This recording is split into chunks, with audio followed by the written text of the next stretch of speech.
അയ്യോ അമ്മാവാ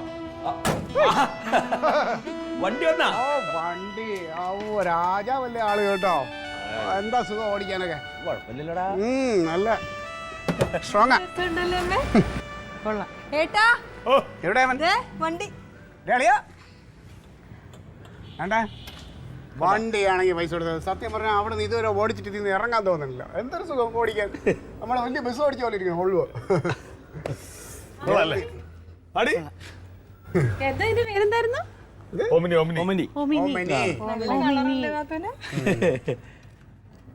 വലിയ പണിയൊന്നും ഇല്ലല്ലേ? നല്ല കണ്ടീഷൻ ആളിയാ. എന്റെ അളിയ ഒരു കാര്യം ചെയ്യ്. ഇതിനെ കണ്ടീഷൻ അറിയണമെങ്കിൽ എല്ലാവരും കൂടെ കയറി നമുക്ക് ഒരു റൗണ്ട് കറങ്ങിട്ട് വരാം. കൊടുക്കണേ അൻസാർ മറ്റേ കച്ചവട പാർട്ടി വിളിക്കാൻ പോയിക്കാണ്. ഓ പെട്ടെന്ന് വരാൻ ഒരു കുറച്ച് സമയം എടുക്കും. വണ്ടി കണ്ടിട്ട് എനിക്ക് വിൽക്കാൻ തോന്നുന്നില്ല. വിൽക്കണ്ടേട്ടാ, നല്ല വണ്ടിയാ. നമുക്ക് ഇവിടുത്തെ ആവശ്യങ്ങൾക്കൊക്കെ ഈ വണ്ടിക്ക് പോവാലോ. എന്താന്ന് ചേട്ടാ, നല്ല വണ്ടി. തമാശ പറയണം.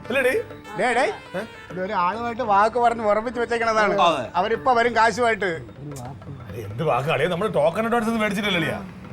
നമ്മൾ വണ്ടി അടിച്ച് നമുക്കിപ്പോ കൊടുക്കണമെന്ന് തോന്നി നമ്മൾ കൊടുക്കുന്നത്. ചുമ്മാടി മണ്ണും മുണ്ണാക്ക് പറഞ്ഞിടാന്ന് വർത്താനം പറയണം. അളിയ വണ്ടി കച്ചവടം എന്ന് പറയുന്നത് നെറിയുള്ള കച്ചവടമാണ്. അല്ലെങ്കിൽ തോന്നിയ ദിവസം ഒന്നും കാണിക്കാൻ പറ്റില്ല. നമ്മളെ ഇഷ്ടത്തിന് നമ്മൾ പൈസ കൊടുത്തിട്ട് വണ്ടി മേടിച്ചു. ആ വണ്ടി നമ്മൾ കൊടുക്കണോ തീരുമാനിക്കുന്നു.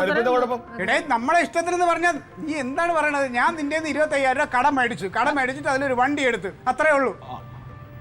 അമ്മ എന്താ പറയുന്നത്? അല്ല, ഈ 25,000 രൂപ ഞാൻ എണ്ണി കൊടുത്തു, അതിനൊരു വണ്ടി വാങ്ങി, അത് എന്റെ പേരില്.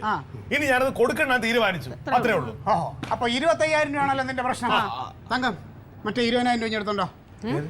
എടി, തൊഴിലുറപ്പിൽ നിന്ന് കിട്ടിയില്ലേ ആ 20,000 രൂപ ലോണ്? പോയി അതെടുത്തോണ്ട് വരാൻ.